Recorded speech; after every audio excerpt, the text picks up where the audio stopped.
अमावस्या के दिन आपको लगता है कि हमारे पूर्वजों का उद्धार नहीं हुआ, हमारे पूर्वजों का कल्याण नहीं हुआ, कहीं अधोगति में कोई चला गया है, उसका बस एक बार, रोज नहीं जरूरत है, प्रतिदिन जरूरत ही नहीं है, महीने में एक बार अगर अमावस्या के दिन भी आपने चंदन के थोड़ा सा चंदन अगर मेरे देवाधिदेव महादेव को 7 स्थान पर समर्पित किया है। अशोक यहाँ पर वर्णन कर रही है, मैना, धन्य और कला की कथा कह रही है। तीनों ने सनकादि ऋषियों से मांगा। चंदन भगवान को अति प्रिय होता है और चंदन ही एक ऐसा होता है जो पितरों को भी प्रिय होता है, जिसका स्पर्श मात्र लगने से पूर्वजों का कल्याण हो जाता है। वो चंदन का 7 स्थान शिवलिंग के बताए हैं, जहां पर भूल से भी अगर कोई चंदन की उंगलियां लगा देता है, 7 स्थान ऐसे हैं जहां चंदन की मात्र उंगलियां लगा देने से ही शिव पितृलोक के पितरों को मुक्ति प्रदान करके वैकुंठ लोक का निवास दे देते हैं। 7 स्थान।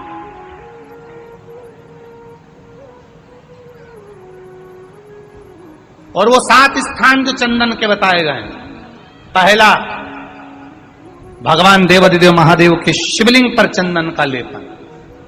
समझ लेना जरा बहुत अच्छे से। आपको लगता है स्वप्न में कोई मुर्दे दिख रहे हैं, या कोई जल रहा है, या कोई मर रहा है, या कोई चला गया है, ऐसा भय लगता है। बच्चों को मानी भेजूंगी ऐसा हो जाएगा, पति को मानी भेजूंगी ऐसा हो जाएगा, कोई हमारे कोई गलत तो नहीं कर रहा है, आपको लगता है। 7 स्थान चंदन के बताएं महाराज। पहला शिवलिंग, दूसरा जहां गणेश जी का स्थान है, मालूम है ना सबको, जम के बोलो जरा, मालूम है ना सबको, जहां गणेश जी का स्थान है वहां अलग से गणेश जी बैठे, वहां नहीं। शिवलिंग में जलाधारी के ठीक सामने राइट में गणेश, लेफ्ट में कार्तिकेय, बीच में अशोक सुंदरी। तो पहला चंदन बाबा के शिवलिंग पर, दूसरा गणेश जी पर चंदन की उंगली, तीसरा षडानंद कार्तिकेय पर चंदन की उंगली, चौथा अशोक सुंदरी पर चंदन की उंगली, पांचवा जलाधारी पर चंदन की उंगली, छठा जो शिवलिंग का जल बह रहा है इसके ठीक विपरीत की ओर चंदन की उंगली, और 7वां चंदन नंदी के मस्तक के ऊपर जो 2 सींग लगे रहते हैं उस पर चंदन की उंगली। ये कब लगाई जाती है? या तो अमावस्या के दिन आपको लगता है कि हमारे पूर्वजों का उद्धार नहीं हुआ, हमारे पूर्वजों का कल्याण नहीं हुआ, कहीं अधोगति में कोई चला गया है, उसका बस एक बार, रोज नहीं जरूरत है, प्रतिदिन जरूरत ही नहीं है, महीने में एक बार अगर अमावस्या के दिन भी आपने चंदन के थोड़ा सा चंदन अगर मेरे देवाधिदेव महादेव को 7 स्थान पर समर्पित किया है। अशोक यहाँ पर वर्णन कर रही है, मैना, धन्य और कला की कथा कह रही है। तीनों ने सनकादि ऋषियों से मांगा। चंदन भगवान को अति प्रिय होता है और चंदन ही एक ऐसा होता है जो पितरों को भी प्रिय होता है, जिसका स्पर्श मात्र लगने से पूर्वजों का कल्याण हो जाता है। वो चंदन का। आपके घर में पितृदोष है, आपको ऐसा महसूस होता है, आपको लगता है, तो किसी भी नवरात्रि के पहले जो अमावस्या पड़ती है, मान लो अपन अमावस्या पड़ी, आप एक अंदाजा लगाइए, तो जिस दिन अमावस्या रहे उस दिन चावल की कटोरी में एक कपूर का टुकड़ा रख दीजिए महाराज, छोटा सा, और कपूर का टुकड़ा रखकर उस कपूर को दरवाजे के बाहर कटोरी में ही, चावल रखी हुई कटोरी में ही उसको पितरों का स्मरण कर कर जला दीजिए। और जलाने के बाद उस चावल को कहीं भी किसी भी वृक्ष की छांव में पक्षियों के लिए डाल दीजिए। शिव महापुराण की कथा कहती है, अगर मान लो पितृ आपको कष्ट दे रहे हैं पितृ आपको तकलीफ दे रहे हैं, कोई काम नहीं होने दे रहे हैं, या कहीं आपको ऐसा लगता है कि पितरों का दोष है, तो वो पितृ दोष देवी, अब ये जो आप करेंगे ये कब कर रहे हैं? अमावस्या के दिन आप उसको रख रहे हैं। अमावस्या के दिन उसको रखकर रात भर आपने रखा कपूर के साथ में, सुबह एकम पड़ गई, नवरात्रि लग गई, उसी दिन उसको जलाकर आपने पटक दिया। अर्थात उससे देवी और पितृ इन दोनों का आशीर्वाद जो प्राप्त होता है, तो घर में से पितृदोष समाप्त होकर लक्ष्मी की वृद्धि प्रारंभ हो जाती है, कार्य में सिद्धता आ जाती है। मान लो अगर पितृदोष है तो करो, नहीं है बड़े अलमस्ती से रहो, तो ये पितृदोष का स्मरण।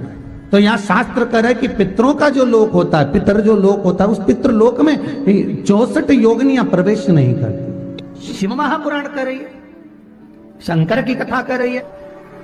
एक छोटा सा उपाय अवश्य करिएगा। मान लो आपको लग रहा है कि आपके घर में पितृदोष है, आपको ऐसा महसूस होता है, अमावस्या पड़ती है, चावल की कटोरी में एक कपूर का टुकड़ा रख दीजिए, मान छोटा सा, और कपूर का टुकड़ा रखकर उस कपूर को दरवाजे के बाहर कटोरी में ही, चावल रखी हुई कटोरी में ही उसको पितरों का स्मरण कर कर जला दीजिए। और जलाने के बाद उस चावल को कहीं भी किसी भी वृक्ष की छांव में पक्षियों के लिए डाल दीजिए। शिव महापुराण की कथा कहती है, अगर मान लो पितृ आपको कष्ट दे रहे हैं, पितृ आपको तकलीफ दे रहे हैं, कोई काम नहीं होने दे रहे हैं, या कहीं आपको ऐसा लगता है कि पितरों का दोष है, तो वो पितृ दोष देवी, अब ये जो आप करेंगे ये कब कर रहे हैं? अमावस्या के दिन आप उसको रख रहे हैं। अमावस्या के दिन उसको रखकर रात भर आपने रखा कपूर के साथ में, सुबह एकम पड़ गई, उसी दिन उसको जलाकर आपने पटक दिया।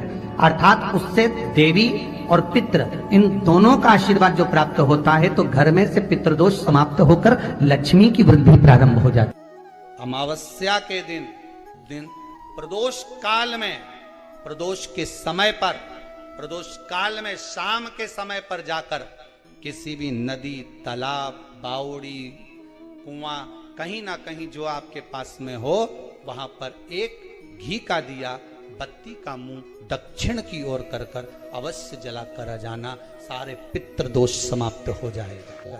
अगर नदी, तालाब, बावड़ी, कुआं नहीं है तो पीपल का वृक्ष हो या बेलपत्री का वृक्ष हो या बट का वृक्ष हो, उसके नीचे लगा दो प्रदोष काल में। पर अमावस्या के दिन लगाएं जरूर। क्यों?